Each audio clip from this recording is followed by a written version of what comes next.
Alright, here I am at the Mill Street Railroad Crossing in Ecorse, Michigan. Now, this is another crossing I decided to tour owned by the CN Flat Rock subdivision, the Conrail Detroit Shoreline, and the CN Shoreline subdivision. Once again, another rather iconic crossing filmed by Owens-32 in the past, well, only like a few times, and ever since then, quite a lot has changed to this crossing, obviously, but a few original elements still do remain, and I also decided to come on down here to tour this one anyway because I thought it was pretty cool. So I guess, with all that said, let's get on with the tour. So for the first signal, this has a Rayco base. And here's the emergency information, the dot number for the CN Flat Rock subdivision, and the dot number is 258085V. And there doesn't seem to be any other masts on the side or anything. But yeah, and the gate mechanism is a US&S Model 95 gate mechanism, which replaced an old Rayco gate mechanism in the past. And this features some Rayco LED gate lights and a wing guard on top. But yeah. And then for the lights, this has two pairs of Safetran 12x24-inch GE uniform LEDs sitting on a Rayco light bracket, replacing some Rayco 8-inch lights in the past. And the bell is a General Signals Type 2 electronic bell. Yeah, pretty basic setup for the first signal here. Yeah, pretty neat stuff, I have to say. I'm looking around, making sure there's nothing coming. Don't want to get interrupted. But yeah, that was the first signal on the Flat Rock side. Now let's go ahead and move on to the next one. So for the second signal, this one has another Rayco base. And here's the emergency information, the dot number once again. And if you look over here, there's an old Grand Trunk Western dot tag. Pretty neat stuff here. And for the lights, this has two pairs of Safetran 12x24-inch dialight LEDs sitting on a WRS light bracket, replacing some WRS 8-inch lights in the past.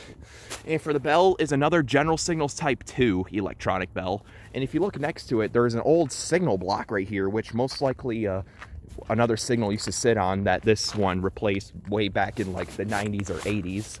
It's pretty neat stuff that still remains here, though. And with a concrete block, has to be hard to take out.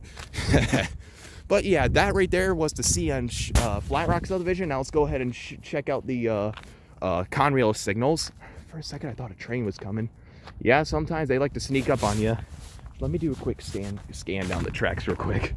Speaking of which, I think I see Kyle Henry down there. That might be him.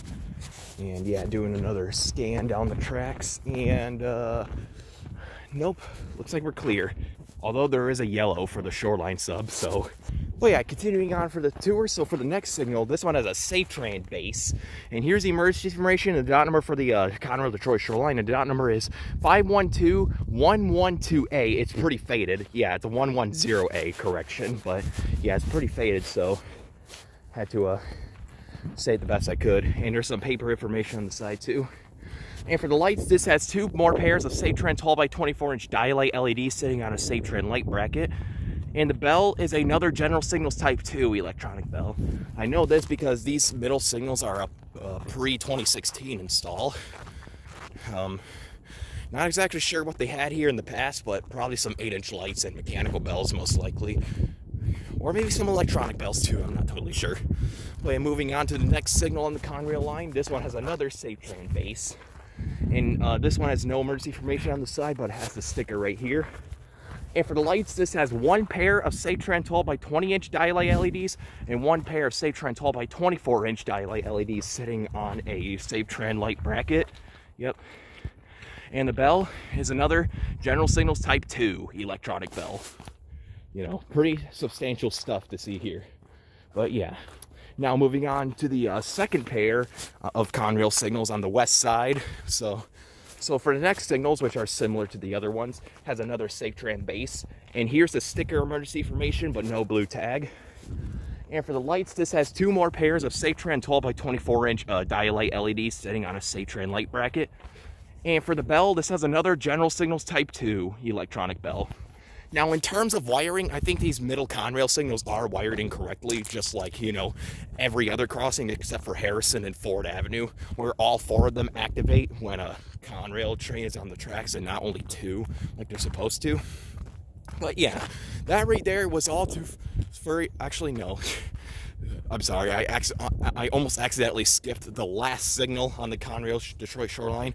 So for the final signal, this one has another Safetran base once again. And here's the emergency information, the dot number once again with the paper one included and the blue tag. And for the lights, this has one pair of Safetran 12 by 24 inch dialight LEDs and one pair of Safetran 12 by 20 inch dialight LEDs sitting on a Safetran light bracket. And for the bell, this has another General Signals Type 2 E-bell. And yeah, you can also see a whistle post right there. So yeah, that right there was all there is to show for the middle Conrail signals. Now let's go ahead and move on to the Conrail, CN Shoreline subdivision. Jeez, I can't even talk. But here's the next signal. I'm about to see a Shoreline. This one has a Siemens base because this is a newer signal mast, because back a few years ago they ripped out the original signals and put these ones here. And here's the emergency information. The dot number for the CN Shoreline sub, and the dot number is 867596L. There's a sticker on the side. I think this is when they bought the signals and whatnot. Well, yeah, and for the lights, this has two more pairs of Safetran 12 by 24 inch GE uniform LEDs sitting on a Safetran light bracket up here, like an older Gen 1 too. And for the bell, this has a low-pitch Siemens electronic bell. Now, one thing worth mentioning, this exact signal went through a lot of bell changes. So back in 2008, when Owens 32 was here, this used to have a Rayco mechanical bell. Now, shortly after that, it got replaced by a General Signals Type 1. And then after that, it got replaced by a low-pitch Siemens. And after that, it got replaced by a Western Cole & Hayes mechanical bell, which died. And then it got replaced back into a low-pitch Siemens. Yeah, pretty weird. Sorry about the wind. It's a little powerful. I'm trying to wave to Kyle down there if that's him. But yeah, and here is the final signal. Oh, would you look at that? Change green. Haha, green signal, boy. Yep, just turned green for a southbound. But here's the last signal, which is similar to the other one. This one has a transport products base, which I think that's because when the transport product court gate mech used to be here.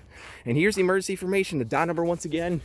And for the gate mechanism, this is the strange part. This has either an Invensys rail or a Siemens gate mechanism with an imprinted logo. It's currently unnamed because the logo has been taken off, but it might either be a Siemens stamped logo or a Invensys rail. But yeah, this has this one has more Ricoh LED gate lights, but no wing guard.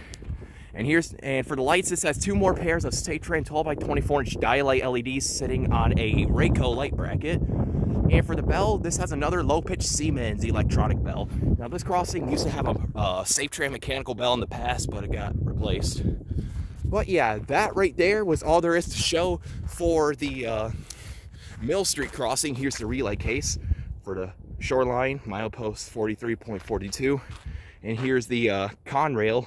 Well, no, the Conrail one's over there. And the CN Flat Rock over there.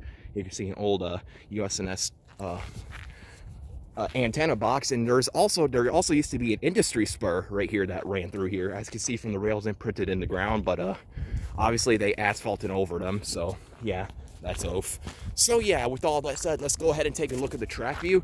Down there you can see the green signal color heading towards Emmons Boulevard, and it also heads towards St. John Street, Goddard Road, Antoine Street, and so on and so forth in the Wyandotte area, which is pretty neat. So we got something coming on the Shoreline, but I'll catch that in a few minutes.